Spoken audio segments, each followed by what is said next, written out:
All right, good afternoon. Welcome to the afternoon experiment. My name is Emanuel Livingston. Sorry, I had a little technical difficulty there for a second. But I'm back. Welcome to the afternoon experiment. Hope everybody had a good day. Sorry about that.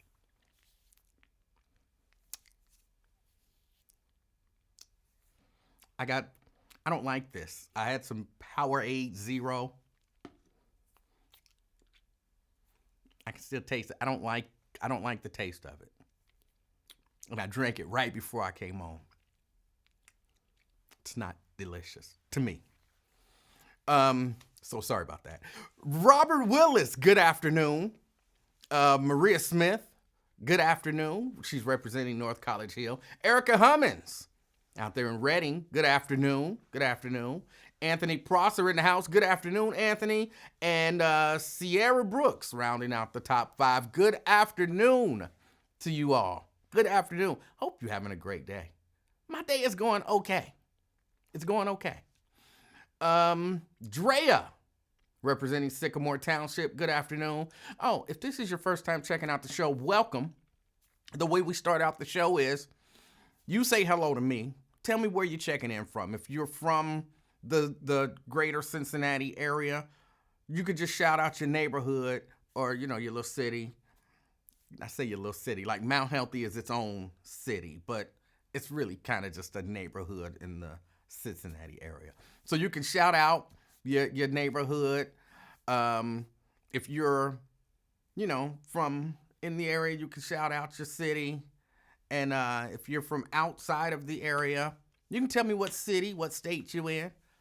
We always appreciate that. So, and I say hello to you, and then we all know the show goes downhill from there. This is my favorite part of the show because this is the part of the show where I feel like I connect with you. And it becomes your show. It's really our show, kind of. Except not really. Lewis Talbert, representing Sharonville. Good afternoon. Sierra says, checking in from the Boston earthquake. Must be something I didn't hear anything about. Ben Thomas. Oh, okay, my guy doing overtime. I'm here. I think I said Lewis Talbert. Shahara, good afternoon. Good afternoon. Ben says he's representing Northeast Loveland.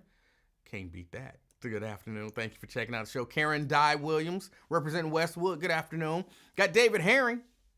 He's representing Westchester. All right. Good afternoon. Dina Johnson, representing Walnut Hills. Good afternoon. She's the resident angel. She keeps us all safe and protected. Samuel Campbell, representing East Walnut Hills. That was funny to me. Only to me. Don't worry about it. You didn't have to get it. It was just for me. Samuel Campbell Jr., representing East Walnut Hills. Good afternoon. Daryl Carpenter, good afternoon. He's representing the park. Daryl says, this proves you can do a damn Monday show. No, today was different, which is actually why I was late. I was on a conference call dealing with what I'm normally doing now, but I knew that it wasn't going to happen. I wasn't going to actually work today. I didn't know we would have a conference call anyway. But I knew we wasn't actually going to work today, which is the only reason I could commit to doing the show today. And it was a conference call that was a little bit longer than I thought it was going to be. I really thought when they said we're doing a quick conference call, to me, a quick conference call, we do 5-10 minutes maybe. Say what we got to say, do what we got to do, game plan, get everything together. Everybody know what we doing. 1, 2, 3, break. That one was a good, what time is it? Oh, yeah, that one was a good hour. So, no, I can't do Mondays. Daryl. And your other brother, Daryl. Brenda, representing Fairfield. Good afternoon. Shahara says she's representing Bond Hill.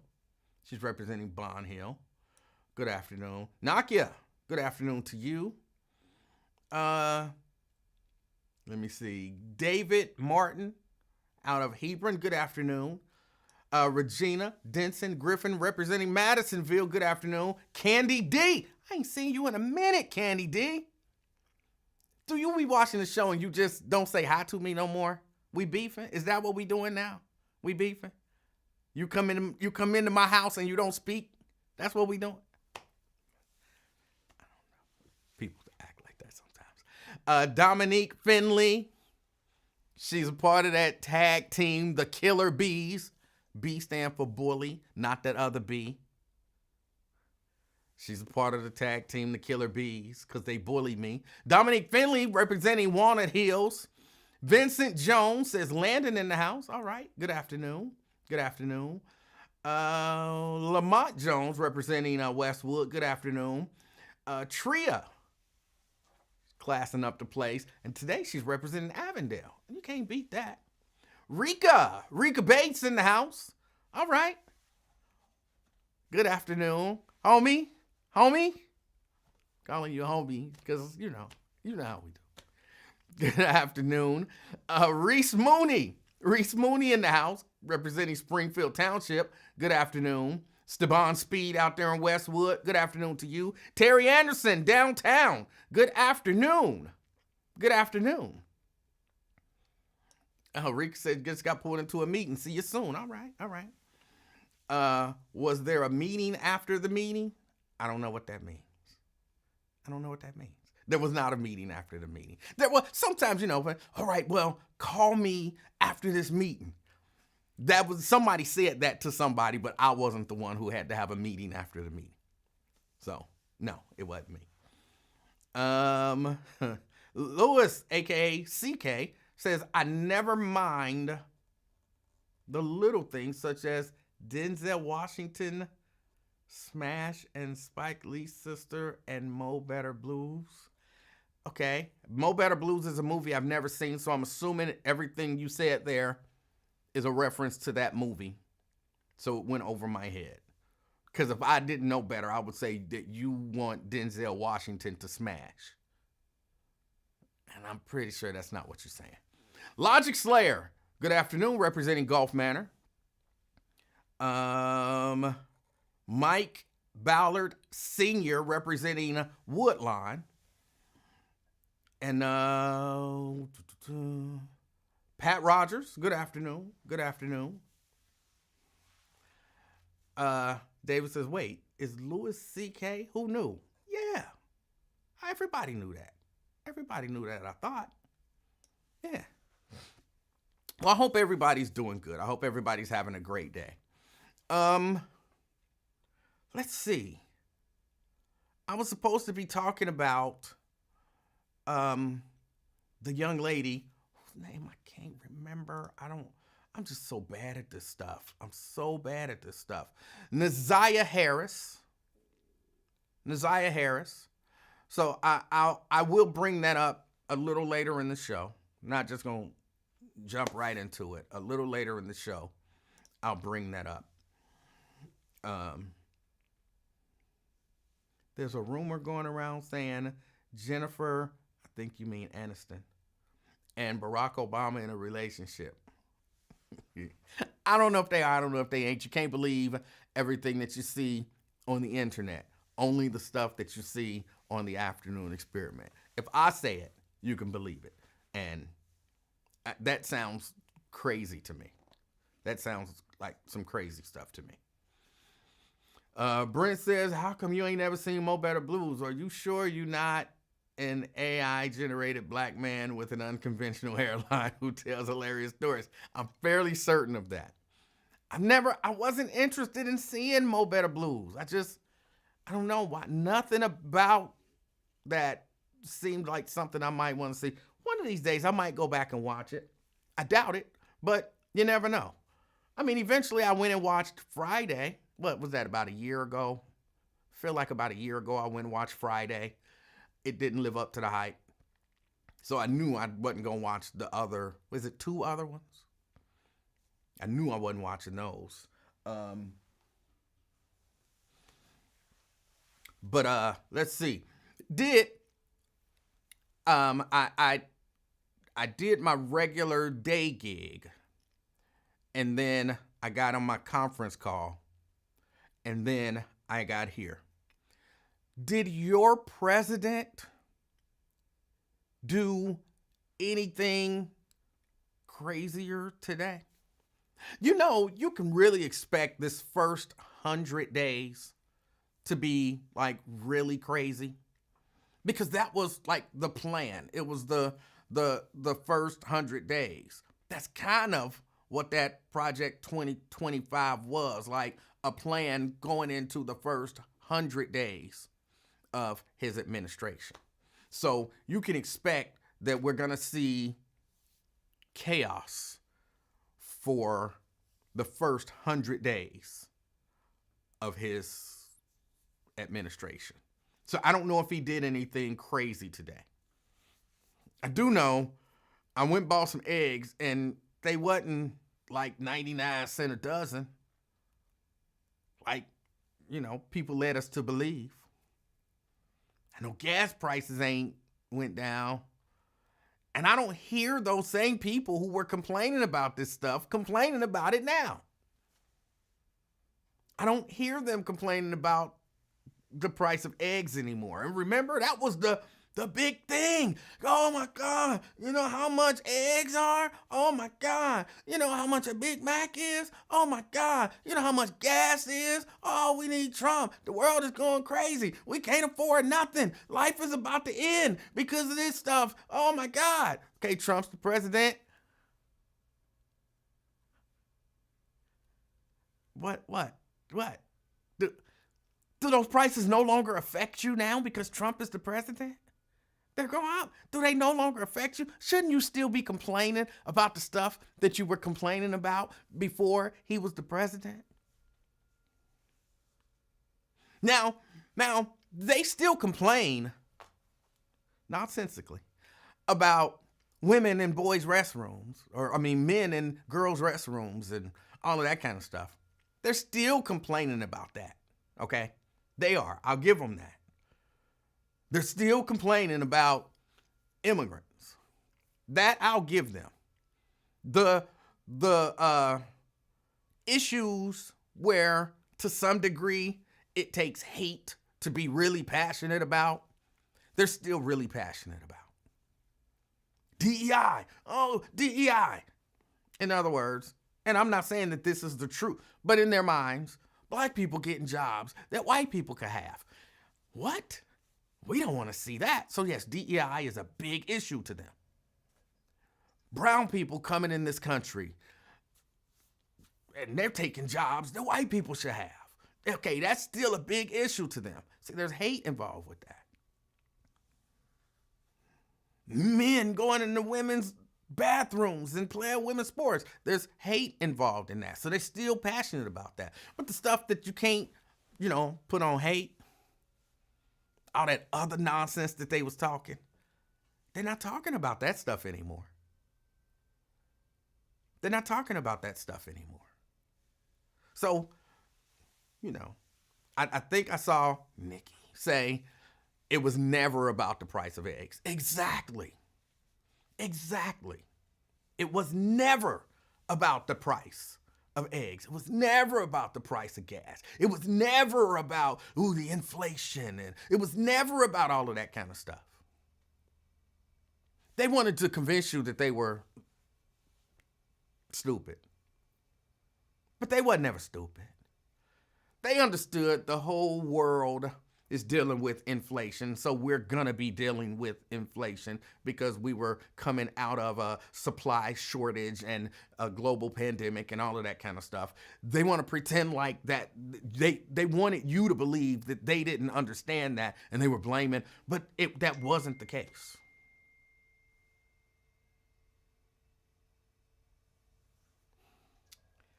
I'm not getting on another conference call. It's not happening. But yeah, they wanted you to believe that they didn't understand this stuff, but they did. They was just, and it worked. I mean, their ploy worked. They got enough people to whipped them into a frenzy about this stuff. And it's just always funny to me that the arguments, the talking points, like when you hear people talk about talking points, I don't know if they actually still do it. I'm sure they do, but I'm not in that space to see stuff like that anymore. But I know there was a time where legitimately the party sent out talking points. In essence, they said, this is what we want people to focus on today.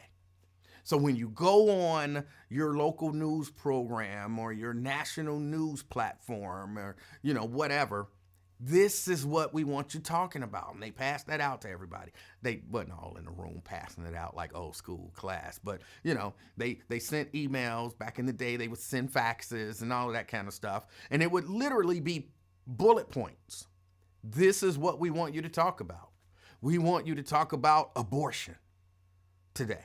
And so no matter what they would bring up, you'd be watching CNN and they'd be saying, hey, and again, I'm thinking back in the day, but you can see it happen now. So the bullet point would be abortion. And they'd be asking, how do we get prices down? How do we get gas prices down? And the person who got the talking points, gas prices is an important issue, but you know what's more important to Americans? Abortion. We're killing so many babies and blah, blah, blah. And you'd be like, they didn't answer the question. They weren't intending on answering the question. They came in with talking points. This is what we want to talk about, and these are the points that we want to hit on that issue.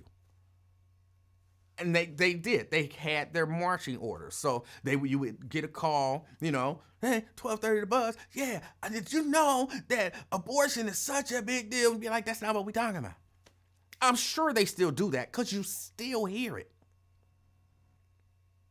And then the beauty of that is, now I talked about abortion. I said probably some outlandish stuff. So guess what everybody's going to talk about? What I said about abortion. And then the conversation's going to be abortion. That's the way that works. Alethea. Well, good evening, Eli. How are you? Good afternoon, Alethea, the second member of the Killer Bees. How are you? What? Wait 1 second. So we'll get back to that Killer Bees because I may be one after this. I need to remind you while we're on this show and while we're tuning in to you today, you took your off day to open it up, and it wasn't to this. And I want you to get your shit together. Sorry about that. Twin came out. He's a bad influence on me. He's a bad influence. No, I just want to talk my trash. I'm ready for you to get it. I think you're procrastinating because you probably didn't do your research. And I've been trying to help you out. Well, let me say this. I said it earlier. B number one. But if you would have been listening earlier in the show, I said we're going to talk about Nazia Harris. But I didn't want to just jump right into it. Why not? Oh, it's got to be a soft blow, like you got to lead up into it. Like what's going on? What are we talking about? You going to let Ron call in, Twin about to call in, you about to get all twisted up, and 15 minutes for you to talk about the topic we're actually here for today. That's not cool.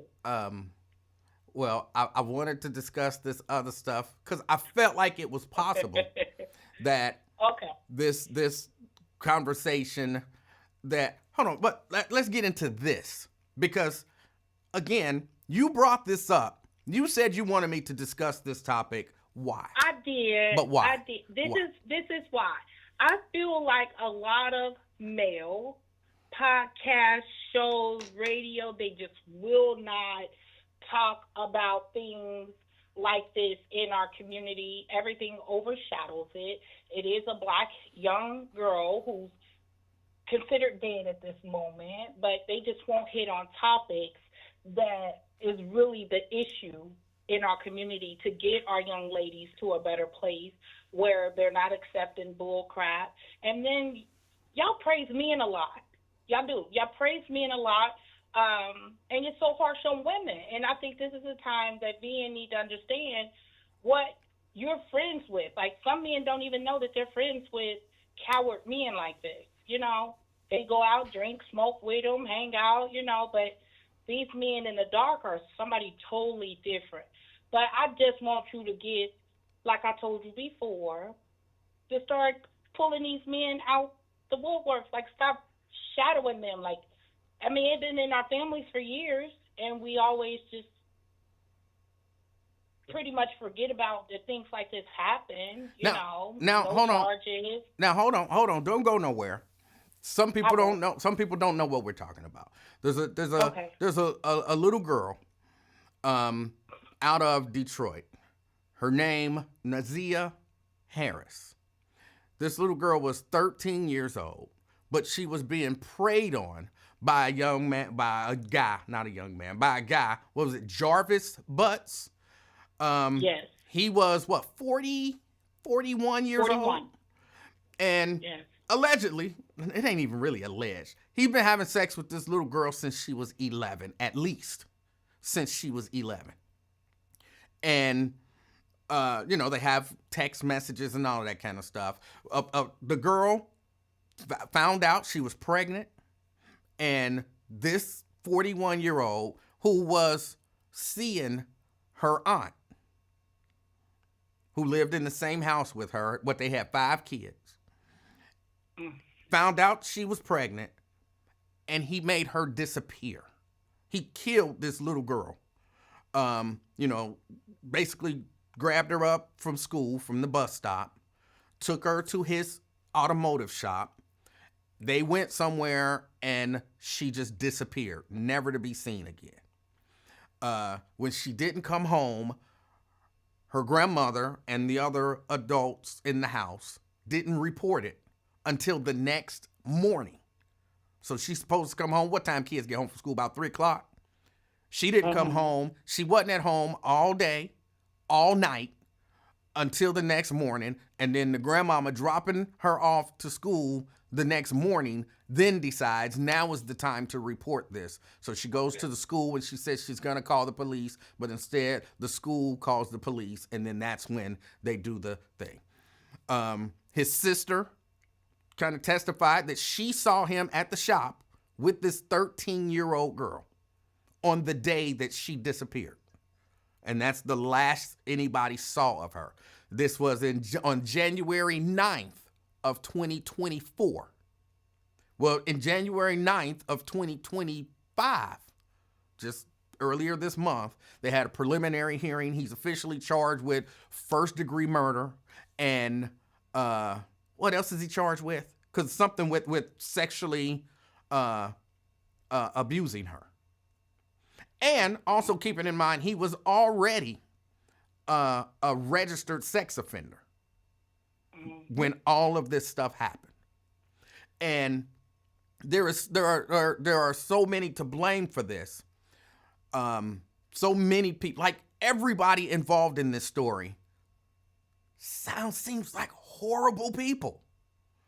Like this little girl, and if you heard, I will not play, but if you heard the text message exchanges between this 40-year-old man, or I guess 39 at the time, 39-year-old man and this 11-year-old girl, where he's telling her, I need my, you know what, sucked. Meet me in the basement. I want to have sex tonight. I need some, ussy. Meet me in the basement. She texting him, talk about, I just got out the shower, nice and clean, ready for you. You're going to hit it from the back tonight. All that kind of stuff. He totally groomed that little girl who was in a situation, basically what it felt like to me, where she was not noticed, loved, or anything.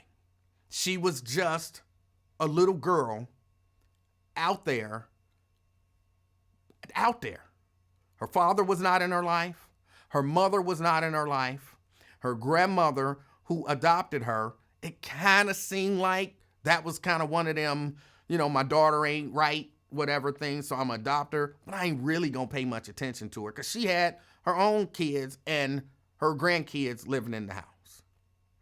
Because the adult sister or the adult child of the grandmother lived at the house, even though the grandmother did not have any dealings with Nazia's actual mother. It's a whole weird, strange situation. And I'm going to be honest. I don't know exactly what you want me to say other than this situation was awful. It was horrible. That guy, as the judge told him, he's the monster. He's a monster. He preyed on this little girl, and the people who were supposed to protect her didn't protect her. And it's sad to watch a 39-year-old manipulate an 11-year-old. She thought that was her boyfriend. That's how, as I was listening to those text messages, you got an 11-year-old thinking that you are her boyfriend, even though she knows that you are with her aunt and that they got 5 kids together. So I'm not sure what to add to the conversation, but to say, look, y'all, there are horrible, horrible people out here preying on children. Because I'm not just, this is happening somewhere today. Somewhere today in somebody's family, somebody's uncle, that's what he called himself, her uncle. Somebody's uncle is having sexual relations with his 11-year-old niece. Or somebody's father is having sex with their child daughter. All of that kind of stuff. And it's horrible. And I agree with you, Alethea. And I say this all the time. Men. Alethea, did you have anything that you wanted to say? Because I'm just... Well, I just wanted to... First of all, you narrated that perfectly. I can tell you did your research, so I apologize for saying you didn't. It's all right. So you were just stalling to get your numbers up, and that's okay with me. But I just wanted to say that men are, I'm not saying they down black women all the time, but they have to understand that once they get with a woman, this is happening to generations way ahead of Naziah, whatever, however you pronounce her name. It's so unfortunate. And, I mean, you even, when you described it, it made me feel the emotions that goes with this case. But, like, dang, did the mother have this very same thing happen to her because she was strung out on drugs? I seen a podcast, little interview with the father. He cheated on his wife to mess with the mom because she was high and strung out. So the child was never wanted by the mother nor the father. And it seems like nobody paid attention, like you said, even the grandmother. But the one that did pay attention was the predator. And that happens in our households. But then when men were like, oh, these women are nasty, they're doing this, they out here, they don't understand they've been taken advantage of very early on. Nobody there having their backs. They're figuring things out. And about time they get it together, they get with a knucklehead guy who don't understand the trauma that she's been through in her younger years. So I'm just saying, like, I love that you brought this up, but I just wanted that deeper conversation to stop saying, like, why are the fathers out the home? Because some of the fathers are predators. Some of the men folk that is around are predators. People just don't say it. Like sometimes the father is better outside of the household when they're have a negative impact on the family. Let me say that. I don't want to get a good father and a bad father mixed up. It's just when people like that, they're sick individuals, they need to be locked away. This man, I can't remember if you just said, he did have a prior conviction with his own daughter, 2 years old, and gave her an STD. Like, why is he back on the street? Why is he allowed around children? This woman had a household full of adopted kids. And what they also said in the text messages, she offered up another one of her underage cousins to him. to him. That's how much he had her under control. So I just wanted you to talk on that, as an adult male. It's not against man, against woman. I just wanted to, hear some of the conversation around just this topic. Okay. All right. All righty. Well, you have a good day, and I'll keep chiming in. All right. Thank you. Thank you, sir. All right. That's Alethea. Yeah, that's the young lady's picture. The little girl. I'm sorry. I'm calling her a young lady. I be trying to be respectful, but she was a little girl. She was 13. She lived to 13. She was being, and I know we're not supposed to say these words out loud. You're supposed to say stuff like S.A.'d and unalived and all of that kind of stuff, and it protects the algorithm, and YouTube won't do whatever they want to do or whatever. She was sexually assaulted by, I guess at that time he was 39. And hold on a second, see if I can. And he was seeing her aunt. Seeing her aunt. Hold on. Oh no, stop it. Stop doing that. Do that. Do that. Do that. Hold on a second.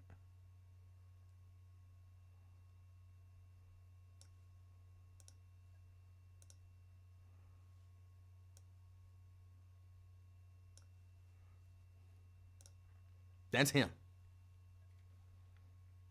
He's seen her aunt. They got, 5 kids? 5 kids. She disappears. Don't come home from school. Disappears. Now, could you imagine? Yeah, before I even go into that, all of the people who failed this child, and it's a long list. It's a long list of people who failed this child. You say what you want to say. Her father failed her. As a father, you're supposed to be in your kid's life. And that's why I don't care what is going on. I don't care what the situation is. As a father, you're supposed to be in your child's life. And I saw an interview with her father, who I think has passed away, now. But I saw an interview with her father. The father just died recently. The father was alive even after, because the interview I saw with him, he was saying, he don't want to get that call that she's dead. She was already missing by that time. He was dealing with heart failure and all of that kind of stuff, and so he passed away. But he was saying for at least 8 years before then, he had no contact with her. 0. So that means at the very least, from the age of 5 to the age of 13, he had no contact with his child. And I keep telling women, men, especially predators, but not just predators. Men can see. And I'm talking grown women. Men can see grown women who are starved for love and attention from men. Men can see that. Like and I'm nowhere near a predator. I can see, you be like, oh my goodness, she is looking for male attention. She is looking for love. And that you can take advantage of that situation. And just imagine you in the household. He didn't live there, but you know what I'm saying? If he in and out like that, you in the household. You see this child. You know she ain't got no mama in her life. She ain't got no daddy in her life. Her grandmama ain't paying attention to her. You know all of this stuff.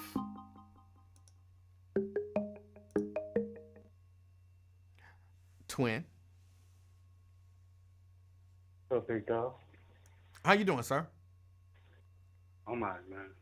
Touchy subject, man. Very touchy. I was listening to it, man, over the weekend. And how it played, man.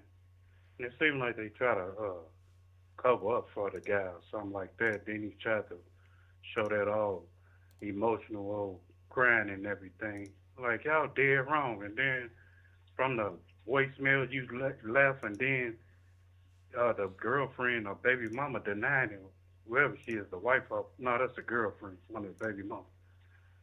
He denying it and everything, like, oh, that wasn't nothing. Looked over the text message and stuff, and right there's a red flag. First of all, what is you doing texting a little girl anyway? Then a back and forth message that I'm pregnant, I need to, you need to get abortion and all that extra. I'm like, man, this is a sick-minded individual. Man, you got out and had opened up 2 businesses, you doing good, and you just go prey on little girls, man. I don't have no sympathy. The judge knows. If it go up to the judge, she go stroke her. You might well plead guilty now, fam, because the way it sounded, the way the text message and forgot what's not the prosecutor, the other light-skinned girl, I forgot what she was. She described everything from the text and all. You up there sitting crying, because you know you guilty. Then it seemed like the grandma and the other baby mama playing a part to it. Like, y'all gonna allow this to happen? You got a missing body of your granddaughter, and then I know the mama gotta be hurt because she, gave up, I believe, and she trusted the grandmama whatever to take care of her, and this is what you get. Don't nobody know where she at? And it's somebody holding something, but it's gonna come out eventually. Well, it's sad, man. I'm gonna tell you, I don't know that she's hurt. I don't know that the mother is hurt. I mean, from the looks and the scene, it's like it's still shocking to her, Emanuel. It's real, huh? See, to me, yeah. If you care, you would be there. If you're not there, you don't care. I mean, that's just one less thing for her to worry about. She might try to capitalize on it in some way, shape, or form at some point, but I doubt that she care. You think so? Did you go over the trial and everything? I mean, look at it. I did. Looked into it. I did. I saw it. I went over little bits and pieces of it, but I had to back away because it was sad, man. Just by even listening to it and even the voicemail and the text message they was reading, I'm like, man, he really grooming Shorty, man. Yeah. And she falling for it. This my D. That's my D. This my P. I'm like, what? This little girl here, and he really groomed her like, yeah, she fall in love with me, or she loved me, and all that. And man, it was crazy just listening to it, man. I'm like, man, I can't do this. And the judge know it, because he get that bench trial letter, it's over for him. That judge go stroke him. She know he guilty of, and whoever took a part of it, they should be in jail too, man. What else on the menu, man? Well, for right now, this is it. What else did you have that you wanted to discuss, sir? No, I had to chime in, man, because I had listened to it over the weekend. My girl was telling me, hey, twin, look at this. Take a look at this. And, I got a daughter, man, and, I just don't know what I'd do, man, for something like that happening. And everything, because I hate to say it. I ain't a racist person, but, she live over there by the Mexicans and all that, and, they've been on the, the news and everything, for, known for touching kids, so I don't know what I'd be doing, what I'd do. I know you ain't watched the football game, did you? No. Thought you probably paid attention to the game. I forget you don't watch it. Anything else new, Emanuel? No? Oh, all right, then. Thanks for taking my call, Emanuel. Be safe. Twin, You off the hook now. I ain't had to cuss you out today. thanks for chiming in support of little girls. All right. See you, man. All right. And I think it is important to hear men say, this is horrible. This is horrible. Because it was. But, and Myosha says, I don't understand these women that are so desperate to have a man in their lives that they'll accept anything. I mean, it exists. It exists. To some degree, probably, the aunt is kind of in the same situation as the little girl. She just older. She probably out there just looking for love and attention from a man. She didn't get it when she was 11, 13, 15, 20.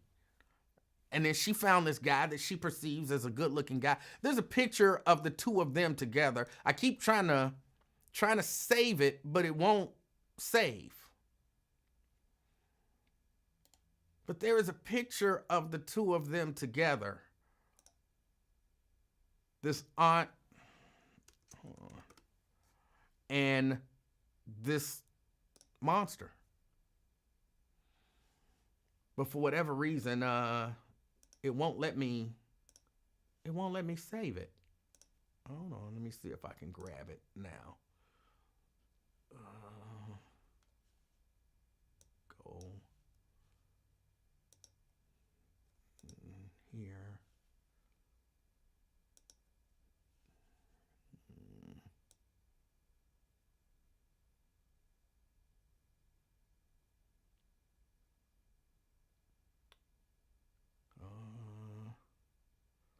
Hold on.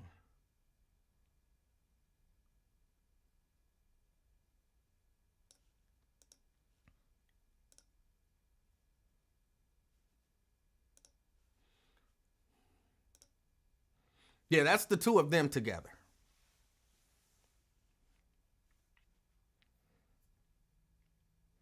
So she think, you know what I'm saying, if you out there looking for love, and I don't actually know how old she is. So how much older than her he is. But again, we just talked about how men can see this stuff. Y'all don't understand. It be our own. I don't care how. Well, I can't say that. Maybe some people mask it well. But I've seen some of the most, those women that put themselves out there like they the most confident women in the world. And they got it going on and this and that. And I can look at them and say, oh yeah, she kind of damaged. I can see the damage. And if I can see it, some predator can see it. And then he can prey on that.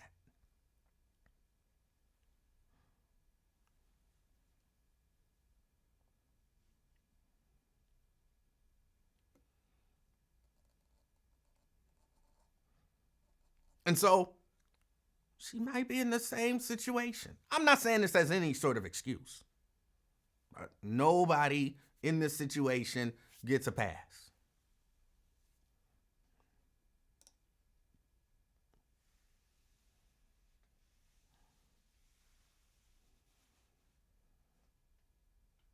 But in all honesty, I can see on her, I can see insecurity. I can see, this is just a photo. I can see insecurity. I can see longing. And I can imagine, she's looking for love. And not like natural, like, I want to find somebody to share my life with and to be in love with. Like, ain't nobody ever loved me. I never had a man to ever love me. That's what I'm looking for.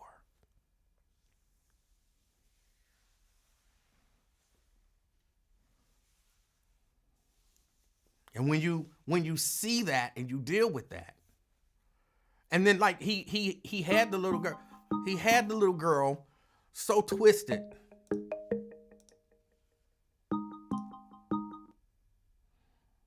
Alethea? Emanuel, Yes. I have one thing. Like, you know how the men are get upset because they have daughters and they can understand. Like, they will literally have to make a choice between life and death, like to be there for their daughter or to go kill unalive a man that assaults their daughter or treat their daughter in a behavior like that. But there was a man involved and he never called the police. He told his friend that he had this young girl pregnant. And are you talking about the co-worker, the guy who with yes, the co-owner of the business? Yes, yeah. He knew all about it. He knew all about it. You know, and that's my thing. Like, he'd rather be a good friend, a grown man, rather be a good friend who probably have daughters himself. I don't know. But he told another man this is what he did with the child, and he need to get rid of her and the baby. Put in mind, this is the second time he got this one girl pregnant. This is the second time. And that's what I'm saying. Like, how much is too much? How long do men really just sit aside and just complain about the woman but won't protect a young woman who's not even developed mentally to understand, like, what's really going on with her right now? Like, he's really manipulative. He manipulated that little girl to think that that was his woman. Mm-hmm. And she even felt she didn't have no attachment to the baby. She was so scared they were going to find out she was pregnant in her gym clothes. Like, she didn't want to get an F. That was her thing. Like, I really need to get rid of this baby. What we going to do? You know, I'm going to get an F in school. So that's my thing. Like, there was a grown man who knew about it, let alone with the women. I seen the comments that the women need to go to jail. I think they all do. This little girl isn't here to tell her story. She's dead. She's dead. Like, she's murdered because he did what he did and didn't want to face the consequences. I could just imagine what that little girl had to, like you said, she's not a young lady. She's somebody's baby. She's a baby. I can imagine when he was, unaliving her, the hurt she felt that was the only person she had. Yeah. You get what I'm saying? So I just wanted to put on that. Like, I understand, like, men getting upset, but understand he told another man this is what he was doing. But here's what you have to understand. And this is why I be telling people, you have to pay attention to the people that your people hang with. Because you can't convince me. Now, look, maybe there are exceptions to the rule. But you can't convince me that a dude that's hanging out with a dude that's a registered sex offender is a good dude. You know what I'm saying? Like, I don't have no friends none of my friends are registered sex offenders. Because if they was, they probably wouldn't be in my circle. Like, bro, you a sex offender. What we got in common? Sex offending. That's the same thing as, young women growing up, young ladies growing up, coming out of high school, going home. There's men that drive up and down the street, blowing their horn, hoping they want to get in their car. Like, this is what they do. It's usually two men in the car because that's what they like to do. They have the same thirst. To me, it was like, can you help me get rid of her? Right, but what I'm saying to you is, I'm not surprised that his friend would just go along with it. Because unless he was with it too. I mean, at the very least, like I was saying this last week, if I find out that one of my friends beat his wife, you ain't my friend. We can't kick it. We can't hang. We can't, none of that kind of stuff. Because you beat your my wife, husband bro. The same way. If you cheat, you don't be with it. Right. He's not. And if I decide, you know what I'm saying, you beat your wife last night, and I'm like, all right, bro, let's just go watch the game. That mean I'm all right with it. You know what I'm saying? So when you find out, maybe I beat my wife. Or, you know what I'm saying, I just don't say nothing. You can't be surprised that the people who hang out with a pedophile are okay with pedophilia. And that's I've had this conversation with people, not just women, but with people. And they be like, well, his friends do this. And I'll be like, then why you with him? He don't do it, but his friends do this, and his friends do that. If his friends do it, I'm not necessarily saying that mean that he do it, but that mean that's not a line where he's drawn it to say, I don't want this in my life. I don't want to be around this. And you got to question somebody like that. Yep.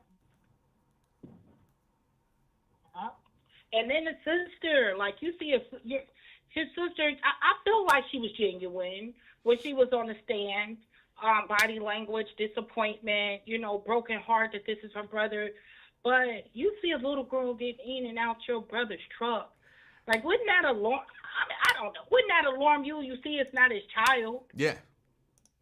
You know it's not his child. Like, with that little girl, she going back and forth to the corner store. Like, what is going on? Who is that little girl? And why is she in your truck? Like, what is... And he's a married man. It's the same thing. Like, women have intuition. Women have a special gift. And when that gift turns on, there's nothing you could do about it because she's going to question you. You try to spin her, all day long, but she's going to question it. Like, that's how she can recall it so much. Like, she remembered her coat. She remembered her clothes. She remembered what side of the seat she was sitting on, what store she went into. Why you just didn't question your brother? He's 41 with a baby in the car with him. Well, I kind of reject that women have some special intuition, okay? Well, they do. But they do. They don't. They do. They do. They know a cheater cheats. They know a liar lies. Yes, they do. They don't. They just like everybody. You know what I'm saying? It don't take no special nothing. If I see a 41-year-old man or 39, because I'm going with 39 and 11, because that's when we know he was having sex with her at the age of 11, which would have made him 39 at the time. When I see a 39-year-old having that kind of reaction to an 11-year-old, I don't need no special intuition to tell me, like, hold on, what is he doing in the basement with that little girl? Why are they coming out the basement? Or, you know what I'm saying? Why are they texting? Or why are they, whatever. I don't need no special, it don't take no special intuition to see that and say, hold on. And I think the sister was genuine as well. And it had to be hard on her to, you know what I'm saying, just get up there and basically testify against your brother. Because, he going to jail for the rest of his life. The thing about the intuition, it's the same thing as everyone is saying. The grandmother had to know. I believe that. The aunt had to know. I don't see Everybody in that home had to know. It was a house full of women. Yeah, I don't see how they couldn't. I don't see how they could and then not have known. How's the girl 6 months pregnant? As small as she is, she's 6 months pregnant, hiding it. She's not hiding anything. They knew. That's why I feel like they was with it of him saying, well, let me get rid of it. He ran the entire house. He told her, I'm in your room. I'm taking your underpants. You read it. I just don't want to be, too vulgar on you. Yeah. So the thing is, he had too much access in that home. I think he may have had relations with everyone in that home. He might. How can you gain access to those young ladies? And you already gave a 2-year-old an STD. So I just wanted to call about that. Like, not only, I understand the women do need to be locked up, but so do the men he told. Like, when he told you that, he should have been calling 911 or whoever he needed to call. That's rape. 11? And you sending naked flicks to a grown man? And put in mind, this young girl, she's a baby. She was interacting with him as a grown woman. If you didn't know her age, you would think she was a grown woman responding to those texts. Mm-hmm. So it's just too long to me. it went on for too long. I think it did happen before 11, but I know the text messages is just probably when they were able to have phones, but Well, intercourse just, but if you were paying attention when the lady was reading them at the preliminary hearing, I was paying attention to the times. It was like 2 o'clock in the morning, 3 o'clock in the morning, and you pulling up at 2 o'clock in the morning and 3 o'clock in the morning for y'all to get together and hook up. How, like, I don't know about nobody else, but that could not have happened in a household where somebody was paying attention to you. Look, if I'm laying in my bed at 2 o'clock in the morning watching Star Wars, okay, because I still be watching Star Wars. I'm laying in my bed at 2 o'clock in the morning watching Star Wars, and ain't nobody here but me and Ms. Livingston. I hear a noise. We got to go. I'm investigating what's going on. How are you at 2 o'clock in the morning either getting into my house or she getting out of my house for y'all to engage in these sexual relations? I got to at some point here, and I get it. Some people can sneak out the house like, oh, I didn't hear nothing. Oh, I didn't know nothing. But if you paying attention, if you care about this child, I'm sorry, you got it. Like I say, parents can't sleep hard. You know what I'm saying? If you a parent, you can't be one of them parents that sleep through a thunderstorm, as they say, because you got to hear everything that's going on in your house. You might be able to get away with something once or twice, but this was on a regular basis for years at a time. That is just neglect. That's just neglect. And the whole situation is just horrible. You see, I do believe that is very accurate. It is neglect. How is this young lady eating? How is, in a text message, she's like, I got to hurry up and take this medicine because I have to go to the doctor. I go to the doctor tomorrow. Like, she knew, like, she was so fearful of them finding out, but not because of her. It was because she didn't want to get him to get caught. Right. She was so protective of him, and it's scary because this is just one case. And the case is because, like I said, she was unalived. Unfortunately, my heart is broken, and I'm glad that you touched on this topic, but it's so many more. It's so many more who just have to live through the trauma, that's told to be quiet, that's told, I don't believe you, and move on with your life. So I'm glad you just touched on it. All right. Okay. All right. And call back if you want to. That's fine with me. In particular for this conversation. Because look, it's so much involved in this. And I just kind of, looked into stuff for the past couple of days. But again, this has been going on in terms of the case. She disappeared January 9th of 2024. So this has been going on for a year. So there's all kind of stuff, that I'll miss. CK? Hey, how you doing? That's 11. CK, I'm doing good. How are you? Oh, man, I just heard the last caller you hung up with. My God. Did you hear her? What was her name? Her name was Alethea. Yes, she's right on point. What are they doing? How old was the people talking to the 11-year-old? How old was the people? How old? He was, at when she was 11, he would have been 39. Whoa, hold up. This is egregious. Hold on, 39 and 11? This is ridiculous, sir. How did it happen? Where did they meet at? He was, see, it gets complicated when all right, her mom, whatever happened, her mom was not in her life. So her grandmother adopted her. So she lived with her grandmother. Her grandmother's daughter also lived with her. And she had a boyfriend. This was her aunt's boyfriend. And they had 5 children together. So he clearly had access to the home to some degree. You know, his woman lived there, and he has children who live there. So he had 5 kids. yes, And he's the dude that did it to the 11-year-old. yes. Now, come on now. And she was 11, and I'm using 11 because at one point in the text message, in the preliminary hearing, one person, you know, that the state put up on the stand, and you know they can recover your, just for people, and I don't even really want to say it, but deleting your text messages, don't get rid of your text messages, okay? Right. So right. they can still in there, right? yeah, they In the can cloud. still access your messages, which is what they did. As a matter of fact, at one point he made sure to instruct this you. little girl to I make appreciate sure it. you delete these messages.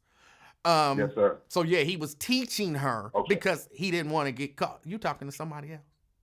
No, I hear. No, Oh. when you said yes, sir, you said he teaching her how to get rid of the Yeah, messages, he but teaching it's her still how in to do there. all of this. Well, they went and got the messages, and the messages are day and time stamped. And at least a few of the messages where they are talking about sexual encounters, she was only 11 years old. Now, that don't even mean that's when it started. Though that's just the Proof. earliest That's the that we proof. have messages to know that they were sexually active when she was 11 and he was 39. He ended up killing her when she was 13. So it went Oh on my God. for a couple No. of years. So yeah, Oh. that's why I'm using 11, because that's when I know they were sexually active, when she was 11. Sir, I'm just learning that the victim was deceased. I didn't even know that. I was just looking at how egregious the crime was. I didn't even know about the homicide. This gets worse and worse. Yes. So this is what people try to do to cover up the evil. You try to murder the victim, right? So you try to silence. It's called silencing the victim, Mr. Livingston. Have you heard of that? Yes. This is what he tried to do. He tried to cover up his crimes because, look, what he did is unacceptable. 39 and 11. You must not mess with no woman. You know what I mean? They got to be over 21, drinking age. You see what I'm saying? So you messing with little girls. That's why Malcolm X and Dude fell out. You know what I mean? Don't mess with no, you know what I'm saying, people like that. But then you said the homicide. So we're looking at a death penalty case, sir. We're looking at a death penalty case, and you know this. I'm not sure in Michigan, and honestly, I didn't look if they have, the death penalty in Michigan, because this was Detroit. They And got so, to fry, man. They got to fry me, man. But he went too far. Listen, he went too far. Why would you even think to do that? You see what I'm saying? How could your mind even think to do something like that? And then you talk about to cover up the cowardness act that you did, you're going to commit homicide and end that little girl's life because you couldn't handle your self as a man? He should be ashamed of himself, and I don't think he deserves to breathe, sir. I really don't. I really don't. I can't argue with you. She was 11 years old, and then you took her. Come on, man. Why would you do that, man? Well, I mean, if you got kids of your own, don't you care? Don't you care about your own kid? I mean, when you look at another kid, don't you see your own kids and other kids? I mean, I don't even got kids, but I see my kids and other kids. I mean, how does it work with you? Do you see your kids and other kids? Sure, but if you would sexually abuse your own child, then you're really just seeing another opportunity when you see other kids. Facts. I mean, oh man, this is terrible. And you're right. Michigan is a non-violent state, so they don't have the death penalty. So you could give them a life without the possibility. I wouldn't see why would you can't give a guy like that parole, right? I don't give a damn if he's 88. I wouldn't imagine. Yeah, give him like, I mean, you know what I'm saying? Because like you said, Michigan, they kind of, But Dina just when it says comes- she looked it up. The death penalty was banned in Michigan in 1963. So he won't be probably getting the death penalty. So how are we supposed to protect the kids when we got monsters like this, Emanuel? How are we supposed to protect them when we got predators like this walking amongst us? How we protect our kids is we protect them. And I know that sounds like overly simplified, and it is, but you be a part of their life. You know what's going on with them. You talk to them on a regular basis. You ask them you teach them about predators, and you ask them what's going on with the people in their lives. You don't. This gonna sound crazy, but I remember telling my kids about, good touch and bad touch and all of that kind of stuff, and how people ain't supposed to do this, and but I will always end the conversation by telling them, if anybody touch you in any sort of way or try to get you to do that, even if it's me, you tell somebody. If I do it, you tell your mama. If your mama do it, you tell me. If your grandma do it, you tell me. If so-and-so do it, if the coach do it, you nobody is off limits.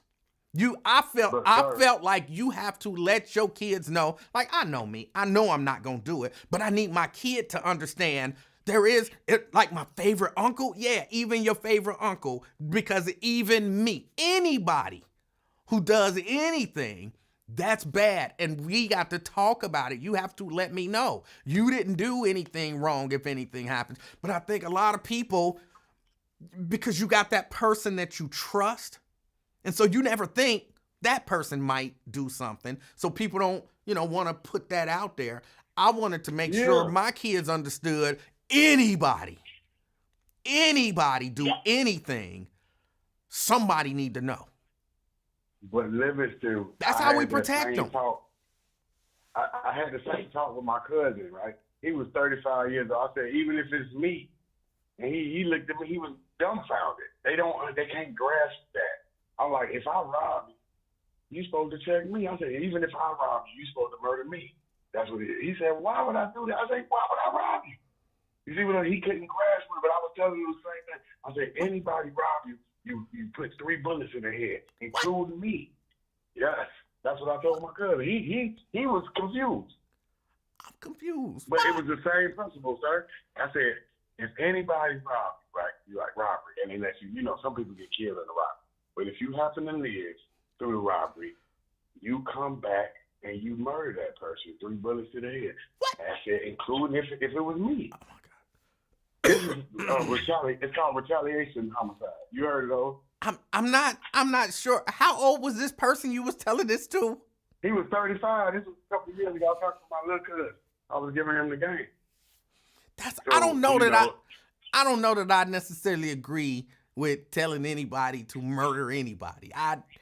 That sounds excessive to me. Listen, sir, when you're defending yourself, it's called retaliation.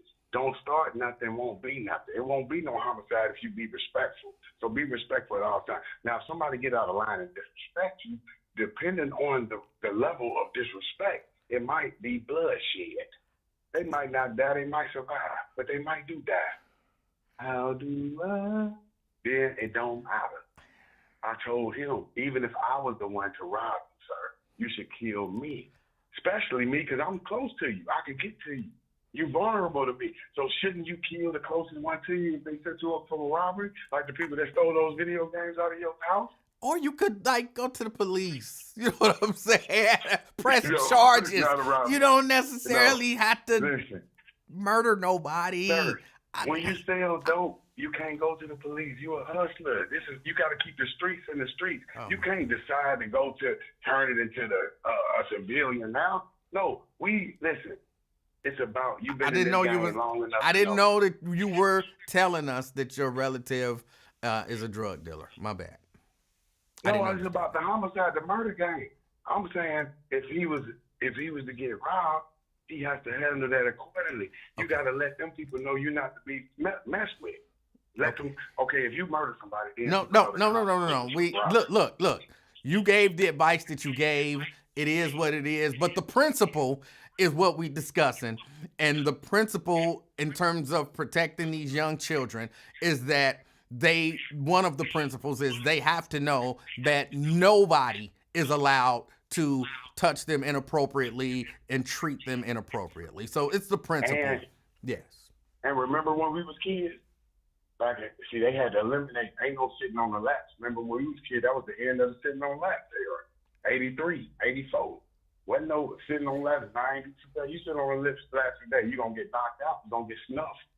You see what I'm saying? Ain't no more like you ain't gonna let your baby girl, sit on nobody's lap nowadays. That's a no, right? Unless it's like her daddy or something. You ain't sitting on nobody's lap. Okay. Right? Is that how you protect it now? That you remember we grew up. That is one way. Yes, I agree with you. You remember Santa Claus used to have all those kids sitting on his lap? Yes. I'm not. There it is. Okay. Yes. Yes. Yeah, you can't. Uncle Al. I was a victim of Uncle Al. I was on his lap. I was about 4 years old. I'm traumatized to this day. That was 40 years ago, sir. Over 40. I sat on Uncle Al's lap. You remember Uncle Al?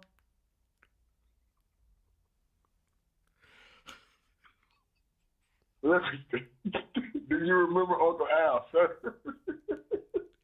Yes. Yes, I remember Uncle Al. I sat on Uncle Al's lap, man. Why my mama do that to me, man? She messed me up for life, man. You ain't supposed to, but I had to sacrifice for all the rest of the kids. You feel me? Ain't nobody sit on his lap no more. All right. Yes, sir. Yes, sir. Praise God. Praise God. Thank you for taking my call, man. This was a good, and my prayers go out to the victim too. My prayers goes out to her family, and she's a wonderful person. I'm sorry that happened to her, and we do have demons, and we have to protect them, like Mr. Livingston said. Protect the children. God bless all of you. All right. Oh boy. Yes, that is how we protect children, is by letting them know. I think even for kids, knowledge is power. And I saw somebody say, hey, everybody don't have a parent to do that. That's how we protect children, is being a part of our children's lives. Not leaving that to other people to take care of our children. You don't leave it to anybody else. You don't.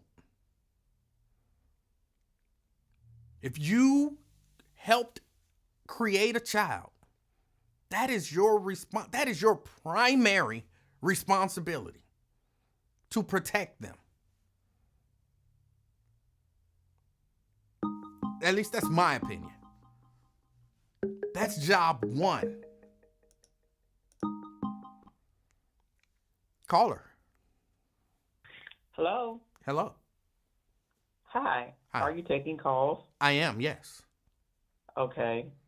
I just happened to look at your screen regarding the young lady from Detroit, and I've been following this case, and it was absolutely horrendous that her grandmother did not protect her in that home.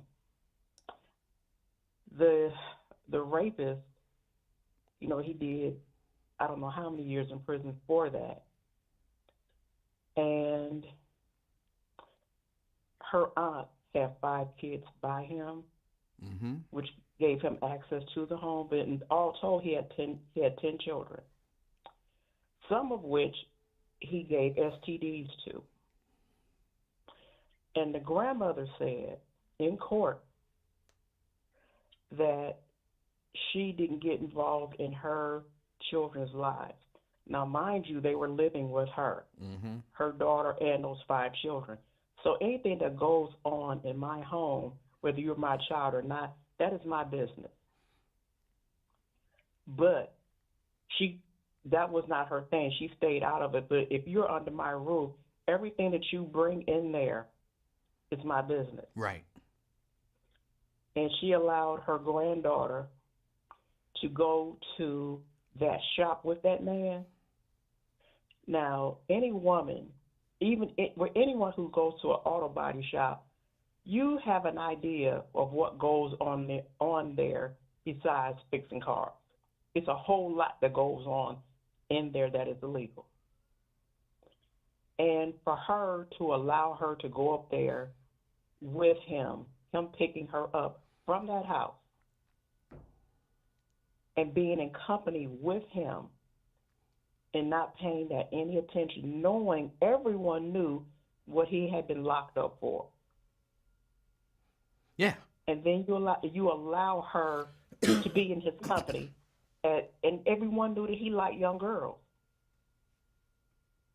besides his own children. And it was to me, it was one of the saddest cases of that. Yes. And and that same day that she went missing, they were seen checking into a motel. Yeah. Yeah. And just nothing. Never mind. Every time I watch this on court TV, it's just more and more that's coming out. Again, everyone, that was a crime scene. Everyone was contributing to her delinquency. Somebody besides him should be charged. If you're seeing this and you know what he was locked up for and you're not saying anything, right? And that is just beyond. And I don't know, but like I said, I just happened to get on my phone and see that, and I saw her picture, and I still don't think they found her body. No, they haven't. At least last I saw, they had not found her body. Okay, so I know it's been it's been a year. Just this month, it's been a year, and so whatever's left. I mean, anyway, that certain cases that you see sometimes, they're just like way over the top.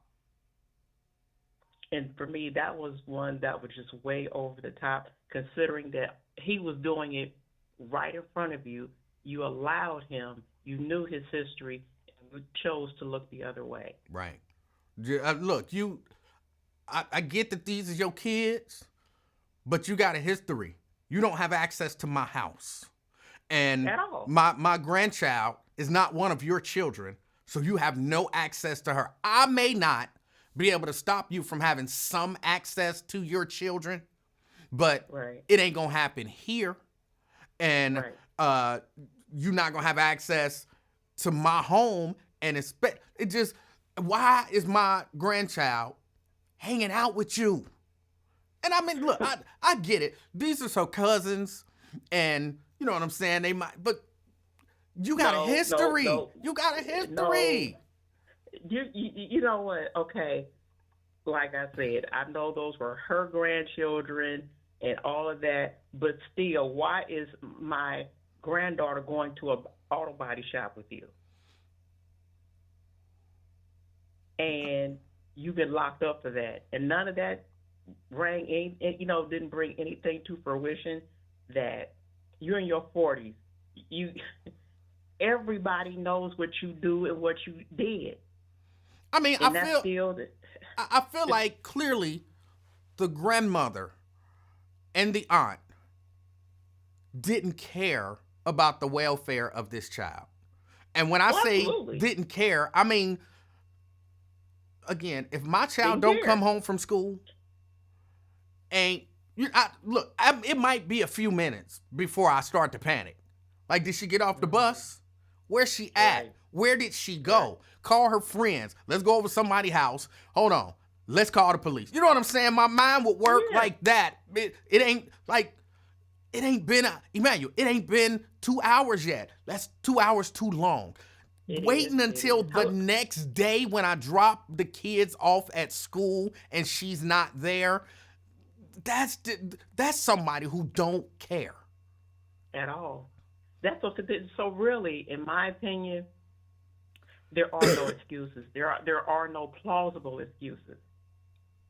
I imagine this house to be, and I could be wrong, one of those houses where somebody's always coming in and out the house, in and out the house. The door's always opening and closing, slamming, blah, blah, blah. And I think for the most part, we all know houses like that, or we've known houses like that. There's always somebody there. There's always somebody, like I said, going in and out of the home. But still, if it becomes too overwhelming for you as a grandmother with your grandchildren and your grown daughter there and all that, then something has to be done. but not to pay attention and knowing that your granddaughter is leaving with a felon pedophile, Right. and you know he did a truckload of time. He and y'all just nothing was suspicious to you, nothing at all. And even some of the grandkids said, yeah, he raped some folks, and these are young grandchildren who saw that. It's still nothing. Mm-hmm. So there, in my opinion, there are no excuses. There no. just absolutely are none. And I'm gonna get off here because hold on before. Like I said, this is one. Mm-hmm. Before you go, what's your name? Beth. Oh, this is Beth. Okay, I'm sorry. I didn't recognize. No. What are you apologizing for? Because I didn't recognize your voice. Well, I don't call. And so, but like I said, when I saw her face, this case is, like I said, it just bugs me. Yeah. Because I've been following it and just nothing, just absolutely nothing. And never mind. But anyway, thank you for listening. I really appreciate it. Well, thank you for calling. Okay. All right. Bye-bye. All right. That was Beth. We ain't heard from Beth in a long time. It was good to hear from her. And yeah, there are no excuses. I don't know that there's anybody that can make any excuse. Some might argue I was making excuses when I said that the aunt might be dealing with the same thing, because he was clearly manipulative. Again, having listened to some of those text messages, and I know a number of people have, and we're trying to not be like really graphic and all that kind of stuff, just because. But he played games with that little girl. Like she would text him like crazy, and he wouldn't respond until she was texting him about sex. When she was texting him about sex, she got an immediate response. Unless she was saying she didn't want to do it, and then she's asking him like, "Are you mad?" And he's like, "Yes." "Why are you mad?" And then, at one point, she's trying to convince him that she ain't seeing no other N-word. "I didn't go see no other nigga." You had a 13-year-old that wrapped up, and she telling him, like, you got all of these other women, but you got me exclusively. You ain't understanding how it feel for you to have me, and you the only one who have me, but you have all of these other women.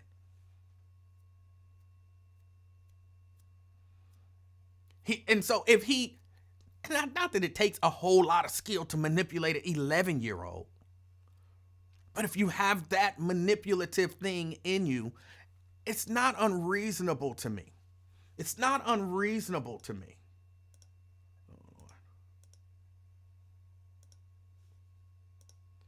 That he might have manipulated her too.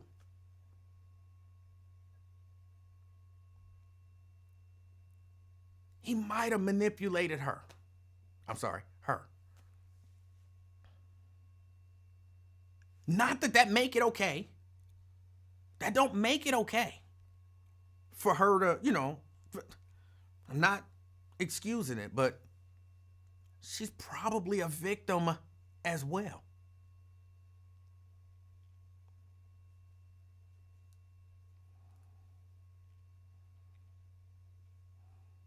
She's probably a victim as well.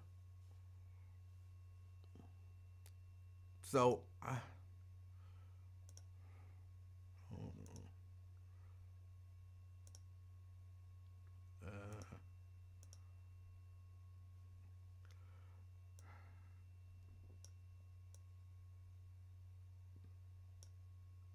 hold on, y'all. I'm trying to move something around here.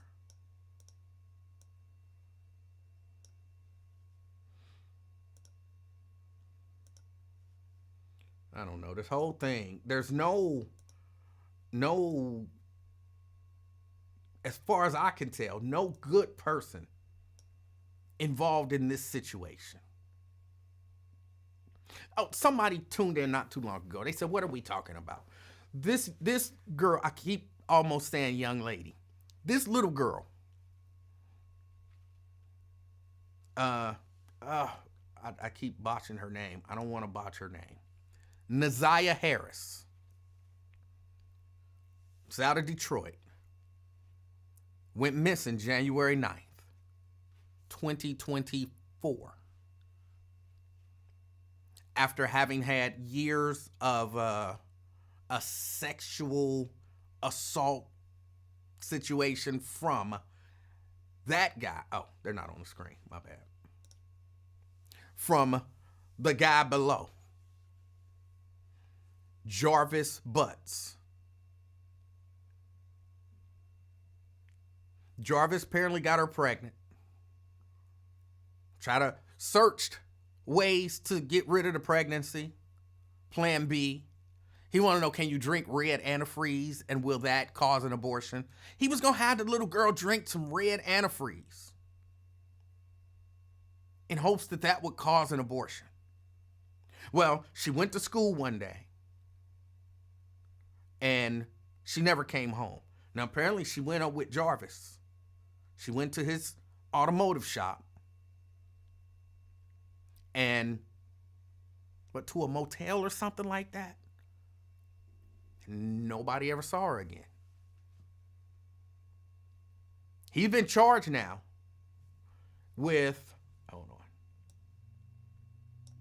homicide, first-degree murder, I do believe, and some other charges with regard to impregnating her.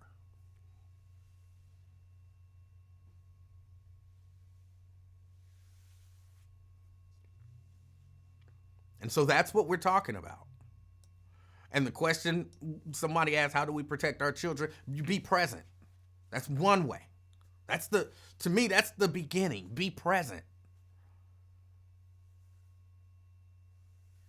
How do we protect the kids who don't have nobody there to protect them? I don't know.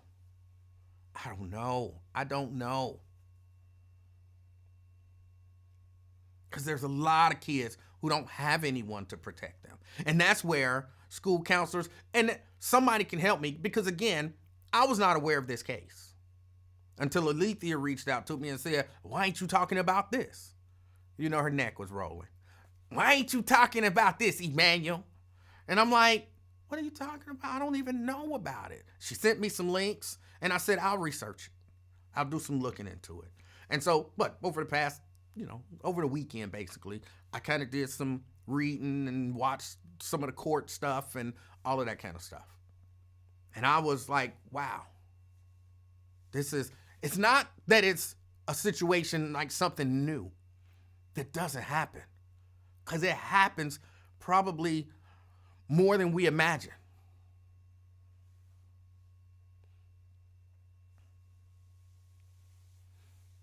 But I saw something where somebody was saying something about the school counselors. Like at some point, she tried to meet with her school counselors and didn't get the opportunity. Somebody who knows a little more about that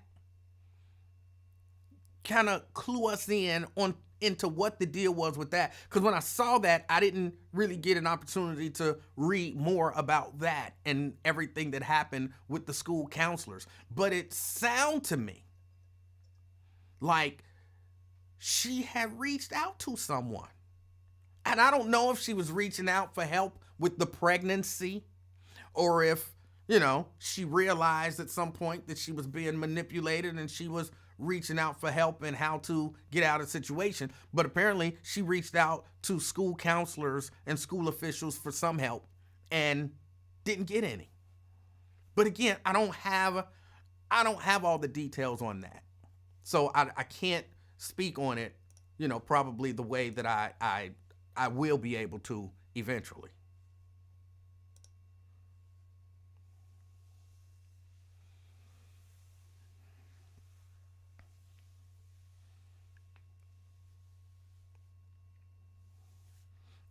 T. McGraw said, you're right. She tried to reach out and didn't get help. And can I say, I'm going to put a little bit of this on the entertainment industry. Where are you going with that, Emanuel? Where are you going with that? I'm going to put a little bit of this on the entertainment industry because I saw some of her TikToks. Someone had, or Instagram, whatever things. Someone had some of her social media. And I'm sure they cherry picked some stuff. But some of the messages in the songs that she was enjoying, they're not good messages. Some of the messages in the song was basically like, I know you're not my man, but, or I can take her man and all of that kind of stuff. And I'm like, those aren't, like, stuff like that. Some of this is the deep. She was only 11 to 13. But was at least enjoying music that's putting bad morals and values out there. And then when you couple that with the situation that this little girl was already dealing with, it's possible that the messages in some of those songs could have hindered her even feeling like this is wrong. I know it's a little bit of a stretch. It's a little bit of a stretch. But I like the idea of everybody realizing if I'm having relations with my aunt's boyfriend, that might be wrong. So the idea that my aunt's boyfriend comes on to me could be wrong. Maybe at 11, she still wouldn't have got it because she was 11 and he was manipulating her. But in the society that we live in today, for a lot of people, that's just another day. And again, the music that I saw in the little clips, which again, I'm sure were cherry-picked, kind of reinforced that mindset. Andrea said she was a preteen and that's the kind of music they listen to. Still no reason her going through what she did. No, I'm not saying it is, but my point is, why is that music even out there? When do we say that there's a standard? Like, I'm sorry, there's a certain standard and that's not acceptable. I guess that's kind of what I'm getting at. Like, some of our entertainment reinforces some of the worst things. And then we feed that entertainment to our kids from the time that they're little.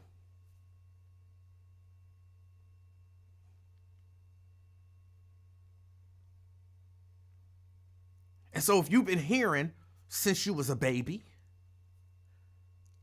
I take your man, and I don't remember the lyrics of any of those songs that she was listening to, but it was all about there's nothing wrong with doing something with somebody else's partner. Again, at 11, no, she couldn't really process it, but that's what we're feeding our young people. This ain't a fair comparison. It's not a fair comparison. But I would like to think that if I was a little boy, and when my dad remarried, if his wife would have been like, hey, you know what I'm saying, and trying to come on to me, I'd have been like, this is so wrong. Daddy, let me tell you what happened. I think maybe today I would be like, Daddy can't keep his woman. You know what I'm saying? Daddy can't keep his woman. Daddy need to control his woman because if he ain't careful, I'm going to take his woman. You know what I'm saying? That's a little bit of a stretch. I know. But the point being, at some point, as a community, we got to say to some of these entertainers, like, Y'all going a little far with this music.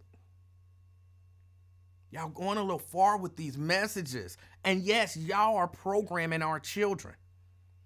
So they grow up thinking, dude, does anybody, not grown people, but does any of these young people running around here today even think about chastity and morality and all of that kind of stuff?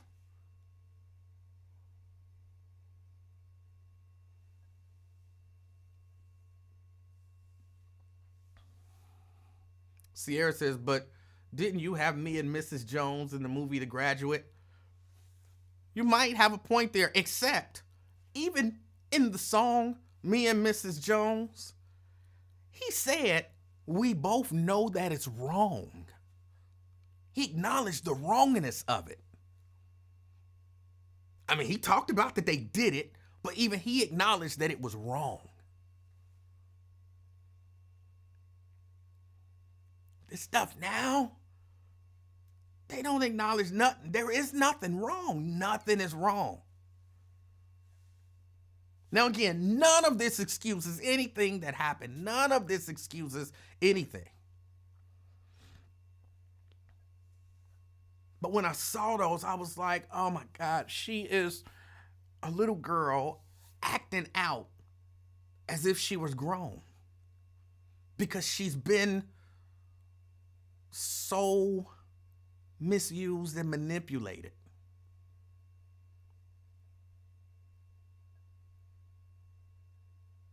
Like she thinks she got a man. Like she really thought, this is my man.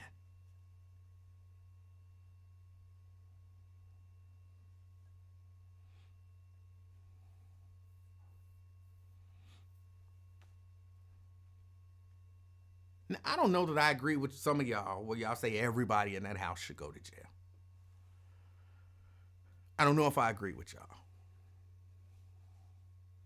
That's assuming that they knew what was going on. Now, should they have known? Sure. They should have known. It was so egregious. They should have known.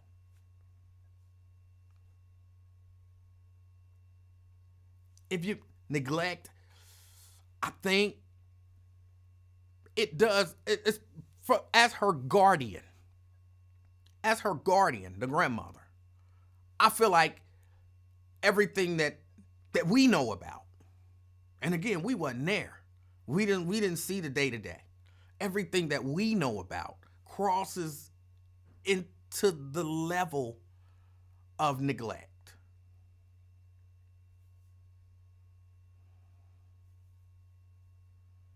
I do feel that way.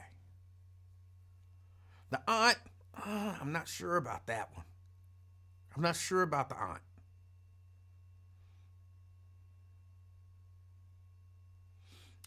T. McGrew says they knew. They've contradicted themselves so many times. I believe that it's possible that they knew. It's probable. It's likely that they knew. And even, again, as the grandmother, even if you didn't know, that's neglect to me. That's neglect.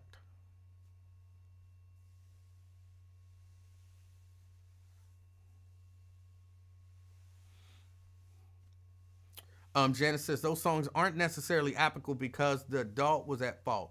It is not the child's fault, no matter what music she's listening to. Well, nobody said that it was the child's fault. Nobody suggested that it was the child's fault. Nobody suggested that it could have been the child's fault. That was a whole different conversation about the stuff that we're feeding our young people. I thought I was clear throughout that whole thing that that doesn't excuse anything. And in my mind, there's no assigning of any fault to the 11 to 13-year-old who's no longer with us.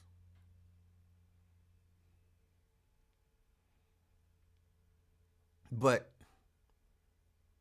when you look at a situation like this, I think you can look at everything involved in it. Trust me, I'm not the judge or the prosecutor or the defense. I'm not on the witness list. I'm not on any of that kind of stuff. So nothing I say here is gonna basically amount to a hill of beans. Janice says, no, it wasn't clear. I think it was clear to most people. I think it was abundantly clear to most people.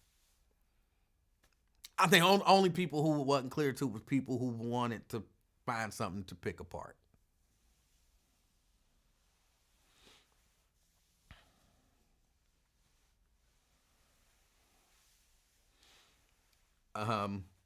Women was saying she trapped him.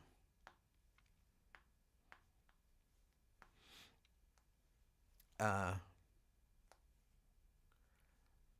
think them is sick women. I think them sick women. Janice says, no, it was not. I think it was, Janice. I think it was. You just want to pick with me. That's fine. That's fine. I don't think anybody else on here thought I was saying it's her fault because she was listening to that music. I don't think anybody thought that. I think I was very clear about that. Vernon says, we see this stuff when a child shoots themselves with an unattended gun. All of a sudden, no one knows anything about how the gun got there, and they'll even try to protect the felon who wasn't supposed to have a gun in the first place.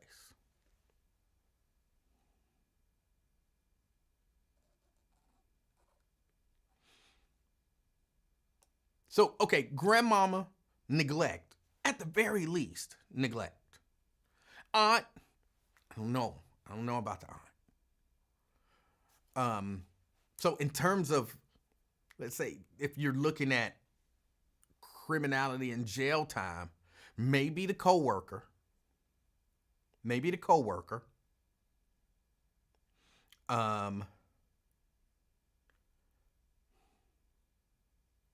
Definitely the predator, the grandmother, the coworker. I don't know. Shara says, what don't you know about the aunt? I don't know what she knew. And I'm not 100% about her responsibility in terms of, like the guardian. It is your job to protect the person that you're the guardian of. The aunt, sure, I feel like it's your responsibility, but I don't know that you have any legal need or legal, somebody help me the word I'm asking, responsibility to protect the child. You should. But what did you know? What didn't you know? All of that kind of stuff. That's why I say I'm not sure about that. T. McGrew says, so why didn't she say anything as soon as she saw those text messages? And again, I've only been looking at this and researching this story for 3 days. So is there information out there that the aunt or the grandmother actually saw the explicit text messages before they were revealed through this criminal investigation? Because then I'll agree with you. Yeah, if they saw these text messages before, you know what I'm saying? Like they saw this child talking about hit this from the back, and you see that on the child's phone, and then you don't say or do anything about it, especially because there's a, you know what I'm saying? The registered sex offender part plays into it. Like you might, and I'm not saying that you could.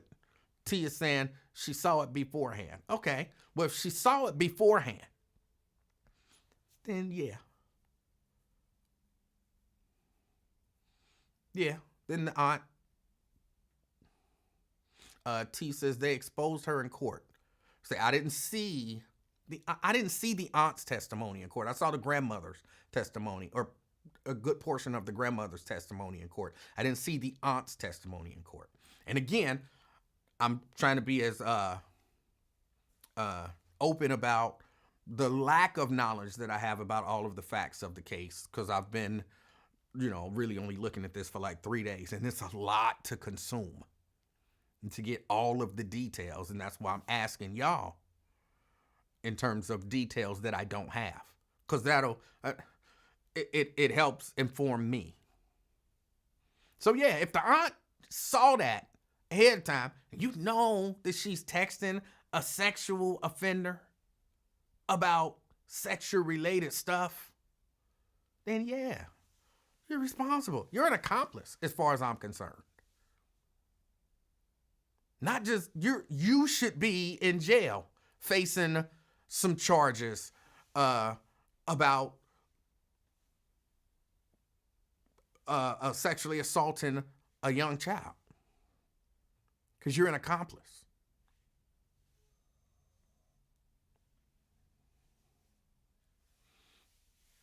Vernon says, these things always come down to 2 questions. What did they know, and when did they know it? Yeah.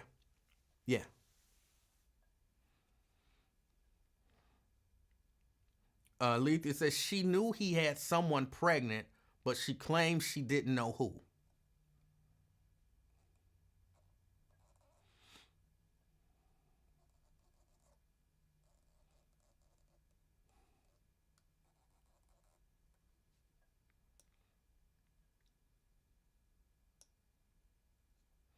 Shahara says exactly. That's why the aunt should be charged. He told her up front he was a sex offender when they first started talking with the aunt, and the aunt proceeded to have 5 children with him. Well, I don't necessarily think you go to jail for that. I think you're I was about to say stupid. I think you're stupid for that, but that's me being maybe a little judgmental. Or maybe a lot judgmental, rightfully so. In my opinion, rightfully so. But if she didn't know, like, okay, she knew he had somebody pregnant. She say she didn't know who was pregnant. Did she at any point say, yes, I saw a sexually explicit message between him and my niece? If she didn't say that, I don't know that you can find her responsible.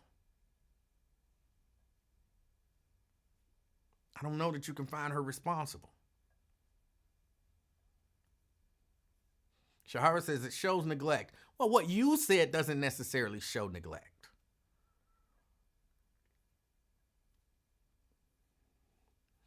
T. McGrew says, she knew once you dig deeper, your perspective will change. Well, no. I'm not. That's what I'm saying. I don't know if she knew. If she knew, then yeah. Yes. 100%. 100%. I do think, though, there is a larger degree of responsibility on you if you knowingly bring a sexual predator around people that he might prey on. Like, even if I think, you know what I'm saying, that my boy did some bad stuff when he was 15. And so now he's a registered sex offender. But, you know what I'm saying, that was some stuff when he was 15. But I'm going to bring him around because he's my boy. And then the little baby come and she has access to him, or he has access to her. I can't just treat him, even though I think he did it at 15 and, it was just a misunderstanding and so he had to register. I'm sorry, you registered. I have to pay even more attention to you because you're a registered sex offender and you're around a child. Yes, it's incumbent upon me to be like, where you going? What you looking at? Why you moving? Why you looking at her? Get out of here. Go upstairs. Don't be around here. You know what I'm saying? That it's incumbent upon me to do that. Sean, who's new to the chat, he says, what case is this? I'm late to the party. This is the case of 13-year-old. I got to pull it up again because I keep botching her name. Nazia Harris and 41-year-old Jarvis Butts. 41-year-old Jarvis Butts was having a sexual relationship with Nazia Harris, at least from the time she was 11 to the time she was 13, in which time she informed him that she was pregnant. He was trying to find ways to end a pregnancy. She went to school one day. Her grandmother dropped her off at school. She never came home. The grandmother did not report her missing until the next day. And the little girl has not been seen since. He's now been charged with first-degree murder, premeditated, first-degree premeditated murder. And it's a whole horrible situation.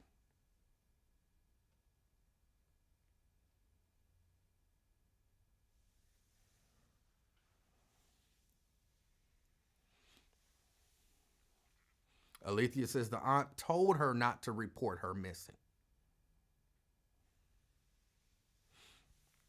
And T says grandma reported her to the school and not the police. Well, according to her testimony, when she went to school to drop the kids off, she went in and she told them that she was going to call the police and report her missing. And instead of her doing that, they called the police. And that's when she got reported missing. That was that part of the testimony I heard. So it's not like she just went to the school and said, oh, she missing, but I'm not going to tell the police. Like, no, she told the school, I'm about to call the police because I ain't seen her since I dropped her off yesterday. And they like, what? You ain't seen her since yesterday? No, hold on. We can call the police right now. It was one of those deals.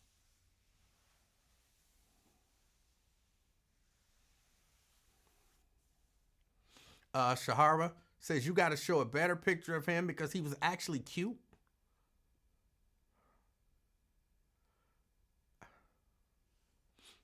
Hold on, I don't know that I like that. I don't know that I like what you just said. Shahara.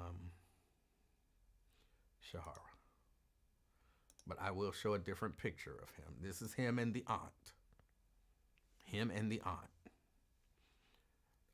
Shahara says, I can see why he got away with this with so many women. He looks like Michael Ealy. I'm certain you didn't mean that the way it came out, Shahara. No, she didn't mean it the way it came out. What she's trying to say is that she could understand how people could be manipulated by him based on his physical appearance. That there are some women who are so taken by someone's physical appearance that they overlook red flags and warning signs and all of that kind of stuff. I'm certain that's what she was saying.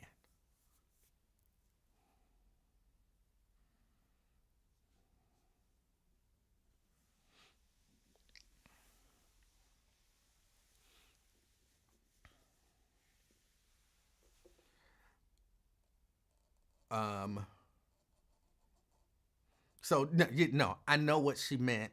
I'm 98% certain that that's what she meant. She wasn't saying it. Like I said, it just didn't come out right. It just didn't come out right. I get what you're saying. Brini says, I know even less about the case than you do, but I do know that the grandmother and the aunt both had made remarks about her being fast or hot in the pants, or, she didn't know the exact terminology.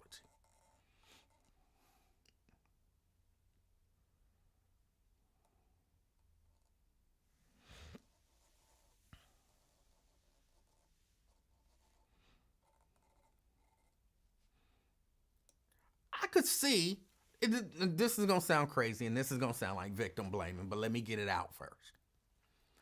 I could see, let's assume you don't know what's going on. And you have a child, because that's what the girl is. She's just a child. And you have a child who's involved in a sexual relationship with a grown man. So this child now has been manipulated. She thinks she's grown. She thinks she's in a full-fledged relationship. She got a man. This is her man. Yes, she's sexually active and all of that kind of stuff. I could see an outsider looking at that child saying, she fast. But if you're looking at your child thinking they're fast, or your grandchild or whatever, thinking they fast, that's even more reason to have a conversation with them about, why are you acting this way?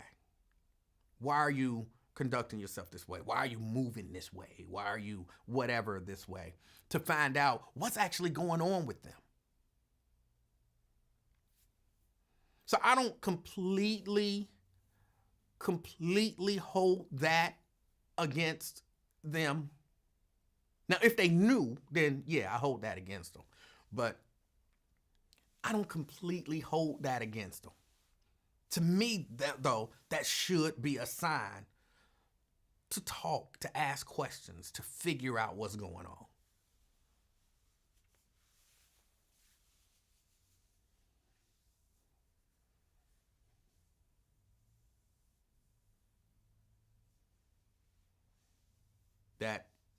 That's what I could see. But okay, y'all, I don't really have, and this is why I didn't want to start off the conversation talking about this, because you can't, not that I'm going to, because it's time for me to go, but you can't transition from this to anything else, because this is such a heavy topic and it's so tragic. Everything about it is so tragic. Everybody that failed this child, it's so tragic. And again, my whole thing, my whole cautionary whatever about this is men. And this ain't, because, I would imagine most of the men watching this, paying attention to this, who engage with this platform, are responsible. If they got children, they raise their children. They're loving, they're caring, they're nurturing and protective. But we all know other people, as we used to say, our sphere of influence. This is the kind of stuff that, while you got that other stuff being fed to kids, that other stuff I was talking about musically, entertainment-wise, the lack of morals and values and all that kind of stuff, all that stuff does exist. It should, but it's not going away. And so this is the kind of stuff every young man and young woman in your sphere of influence, you gotta be feeding them this stuff about being responsible. And as they grow older and, get into the age where they're having children, or, the potential, letting them know your job is to protect your child. Be there, be present, and be a protector. Some stuff, just presence itself will make a difference. I ain't got no money. I'm not the best of people. I'm not the smartest guy. I can't add, I can't read, I can't this, I can't that. But I can show my daughter love. My daughter know. If my daughter don't know nothing else about her daddy, she know my daddy is here for me and my daddy love me. And I think, probably not in all cases, but I think in a lot of cases, if that child is 11 years old and know that my mama is here for me and love me, and my daddy is here for me and love me, and 39-year-old butts come up talking about, hey baby, hey baby, hey baby, I ain't trying to mess with you. Because they not lacking that piece. Again, that's not 100%, but I think that's a start. And we gotta teach our young people, males and females, about being responsible and protecting our children. And I don't think it's too late. don't think it's too late to have a conversation with your young people. I believe my daughter told me, because my daughter remember those conversations that I used to have with her about if this person do this and if that person do that, even if it's me, you got to tell somebody and blah, blah, blah, and all of that kind of stuff. My daughter remembered that, and my daughter actually asked me, do you have those conversations with the little baby? And I said, no, I don't. This was a long time ago. And I said, no, I don't. And she said, why? She said, Daddy, I remember you told me, even if it was you, I was supposed to tell somebody. Who does she know that she can tell if it was me or if it was her daddy? You need to reinforce, I'm telling her that, Daddy, but you need to reinforce it with her too. She told me that those talks that I had them talks with them on a constant, you know what I'm saying? It wasn't like every morning waking up, did somebody touch you? But I had those conversations with them on a constant basis. And she said those were very powerful, Daddy. It was very powerful that you told us that because we always felt safe. We always felt like if somebody did something, we could tell you. She thought it was very important. And so I started having those conversations with the little baby. If you're not having those conversations, you can start having those conversations with the people in your sphere, with the young people. And, you know, I talked to her about raising her children. Well, child, she only got one.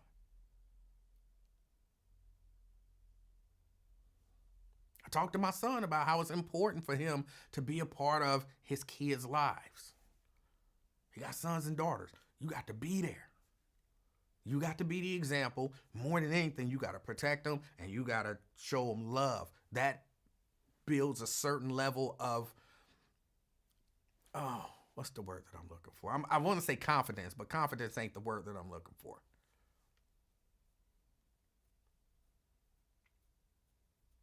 So just some guy saying, I love you, ain't gonna necessarily.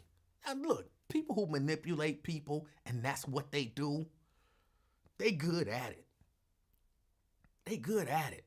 And you'll find that your kid was manipulated into doing something here or manipulated into doing something there or pressured into doing something here. Thank you, Vincent. Self-esteem. Yes, it builds a level of self-esteem.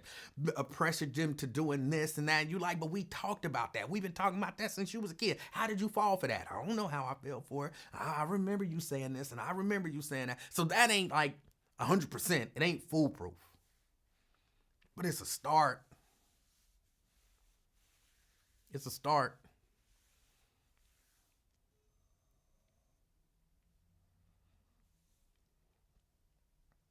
And I am of the mind, and I think I've been of this mind for a long time, people who sexually assault children should be in jail for the rest of their lives. You shouldn't get a second chance to sexually assault a child. Now it should be proof. You know what I'm saying? It should be proof because people get accused of stuff that they didn't do. That happens. But if we know you did it, we proved that you did it. Why are you out?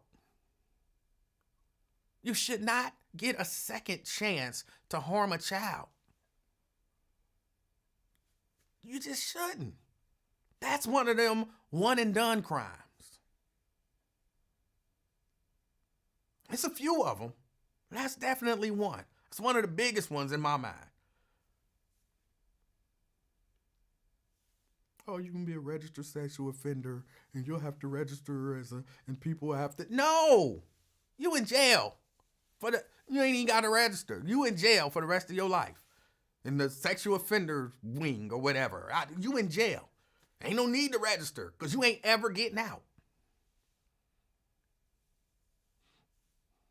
If you castrate them, then no. Because I think a lot of that stuff is not about sex.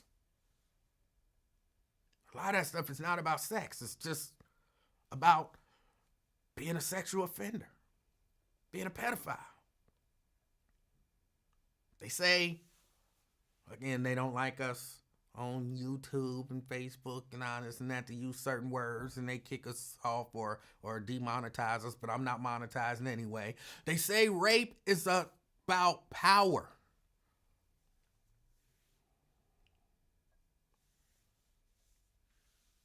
So castrating somebody don't make them stop wanting to have power over people. No, you just in jail for the rest of your life. You want to have power over somebody, have power over them dudes. That's what you try to do that. I did see or read something somewhere in all of this where they said he has been attacked a few times in jail.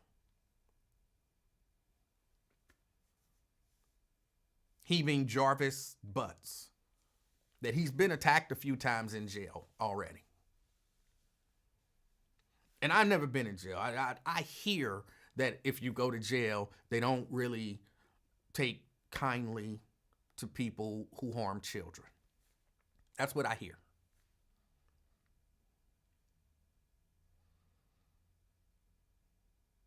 And ain't that kind of crazy? Ain't that kind of crazy? Like, you would think a lot of people in prison, you know, not all of them, but a lot of people in prison might not have the most in terms of morals and values and all of that kind of stuff. Like, they don't necessarily have this strict code that they live by and all of that stuff. But even those people who are kind of considered the worst people, even their base instinct is protect children.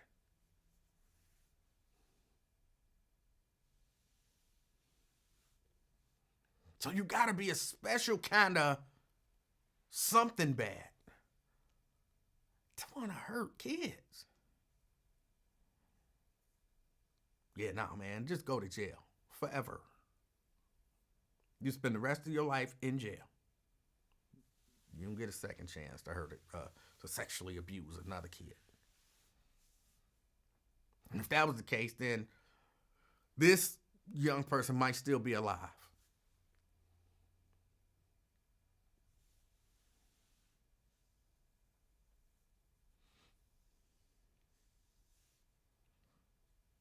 Whole situation is terrible. It's sad. I mean, even the lady, I believe it was, who found her school ID badge.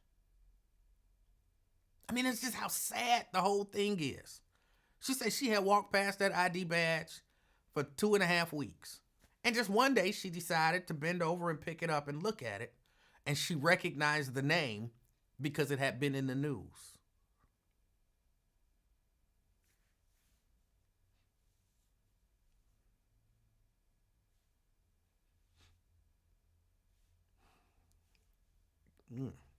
Now the little pieces, how people just get little pieces of a thing. And one day somebody pays attention to something that maybe they didn't pay attention to before.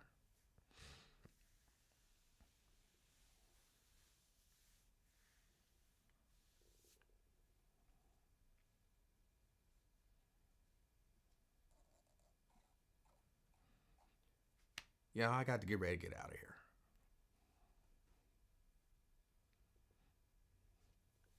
See, Alethea, this is why I don't necessarily be wanting to talk about this kind of stuff. Because I feel a little down now.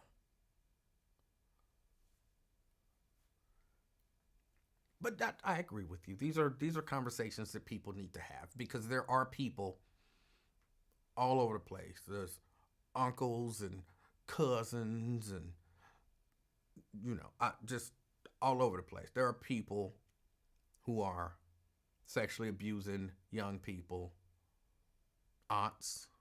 I don't want to just say it's only men because it ain't. Even though I think it's probably more men than not.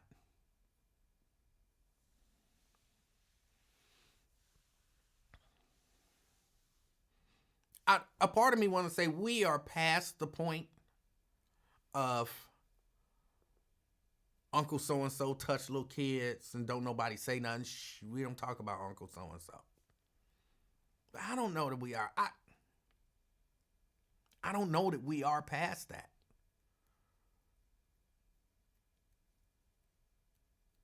I like to think that we are because we do have these conversations and all of that kind of stuff. But I don't know that we are. I don't know everybody's situation. And I know kids keep getting messed with in a way that's inappropriate.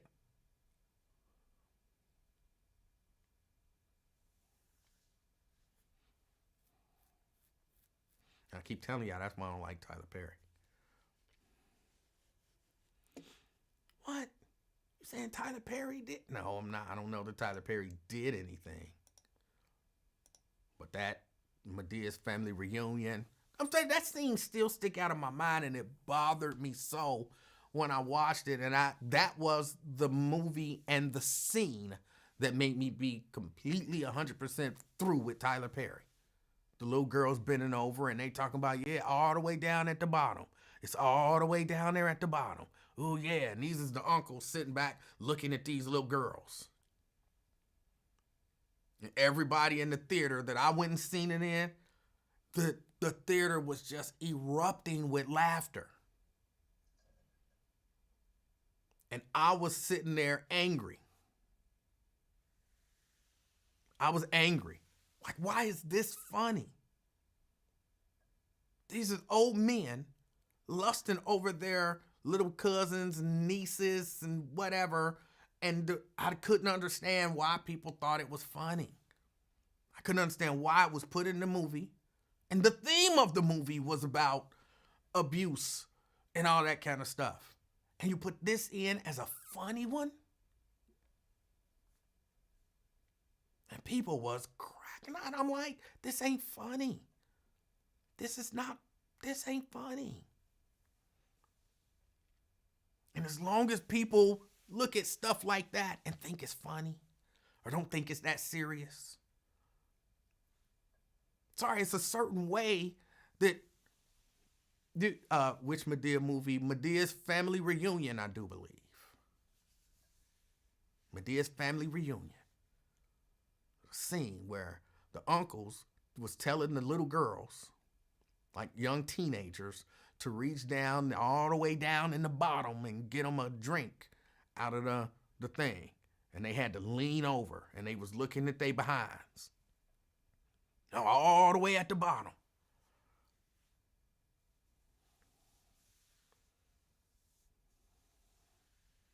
Yeah, the scene when the girl was bending over. Yeah. As long as we think that's funny, that's cute, that's something to be played with. Even if we didn't, it's still going to be, we just got to protect our kids better. We got to protect our kids better. DeAndre say, I've never watched the Tyler Perry movie.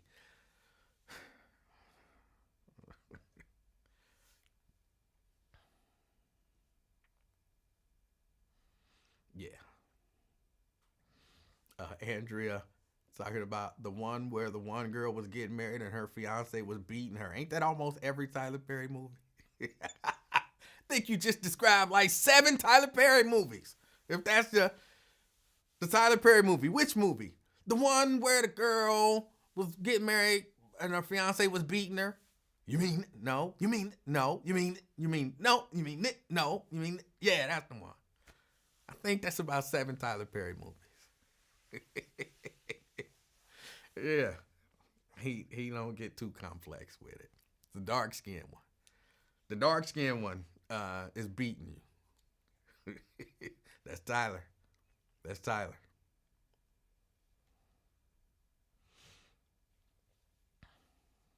I'm sure with everything now, Tyler Perry would agree with you. I believe he was touched as a child. He's very sensitive about that. That could be why he did it, to shed light on it.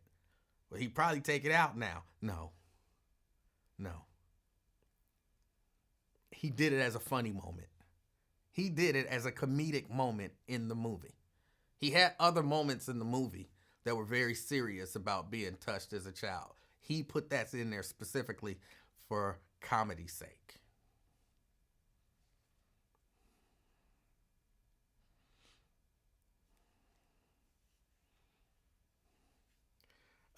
They beat up by a dark-skinned guy and the light-skinned guy saves them.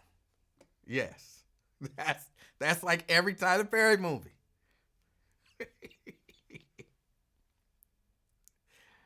Oh. I don't have to repeat everything you said for it to click. I think you're wrong. I think he would put that right in the same movie. I think he would do it all over again. All right, y'all. I got to get ready to get out of here. I appreciate y'all hanging out with me. Yeah, I appreciate y'all hanging out with me. Hold on. Let me take that picture off the screen. Put that picture up. That's the little girl. And she's the one who's important in regard to that case. She's the ultimate victim in that case, and she should get all of the attention. Again, they haven't found the body. There are people who are holding out hope that she's still alive, but she's not. That sounds bad to say, but that monster did what he did. And hopefully he get the worst punishment that he can get.